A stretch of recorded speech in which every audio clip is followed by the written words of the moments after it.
No, your eyes are not deceiving you. This is a kuchipatchi melon pan squishy made out of cling film. Yes, we are doing it today. I decided to spice things up a little bit and make a cling film squishy with extra bits on. So I thought of none other than our little bit of kuchipatchi. Okay, I am a huge tamagotchi fan. Anyone else? I usually love a mimichi, but kuchipatchi, what a vibe. This is actually day 4 of my cling film squishy week, the week where I'm making a different cling film DIY squishy every single day to give you the inspos to make your own. Because not only are the cling film squishies easy to make, budget friendly, they're also incredibly satisfying to squish, and you need to give it a go. So what you need to do to make the kuchipatchi melon pan is to obviously take some cling film, lay it out neatly on your desk and add in some pillow stuffing. You want to wrap it around bit by bit, taping it at the back to create a nice circle-like shape. You'll then need to make kuchipatchi's mouth. So in order to do this, we need 2 lips, and you basically want to make almost like little packing peanuts out of the cling film and the pillow stuffing. So the way that I did this was just cut little squares of cling film off, took a small amount of stuffing and rolled it up and taped it down at either end. Now that you've got the 3D pieces done, it's time to decorate them. So I mixed up my usual mixture of paint using acrylic paint and fabric medium. This is just so that it will stand the test of time basically, so it won't crack as easy as the paint would without the fabric medium. But again, as I always say, use whatever you have to colour in your piece. I would recommend acrylic paint markers, acrylic paint, fabric paint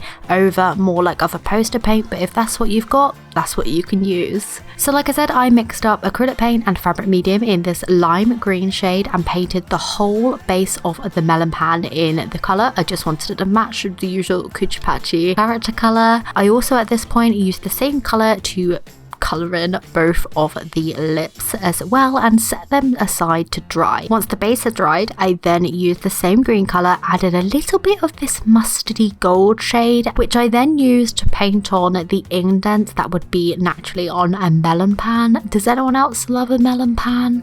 I am a big fan. Does anyone else also remember when they used to make so many squishies of melon pans, like eye bloom and everything? I still have my original eye bloom rainbow squishy, by the way, and it still holds up so well. It's still a 10 out of 10 to me, and I'm just, yeah, it's one of my prized possessions. Anyway, using the lips as a reference at this point, I also just added on some eyes so that they would be in the right place, and then I set it off to dry. Went off the afternoon, I painted some things outside, and I came back to it a few hours later. What I did here was wrapped the melon pan in cling film just to protect the tape on that. I wrapped this up separately to the lips, and I wrapped up each of the lips as well, just taking it piece by piece with tiny little bits of tape, as little as I could get away with. With the lips, I did use hot glue to hot glue down the kind of like ends of the cling film, and then I used hot glue to also just secure them into place onto the melon pan. I made sure to do this fairly quickly after heating up my hot glue so that it wasn't too hot where it burned a hole through, because that would be a disaster.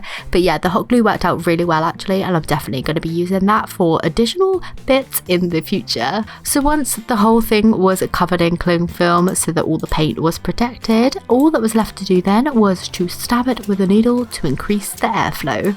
Okay, as always now, with the squishy complete, it's time for the real-time review. Let's give it a squish. First squish on camera. That's working well. Look at his lips.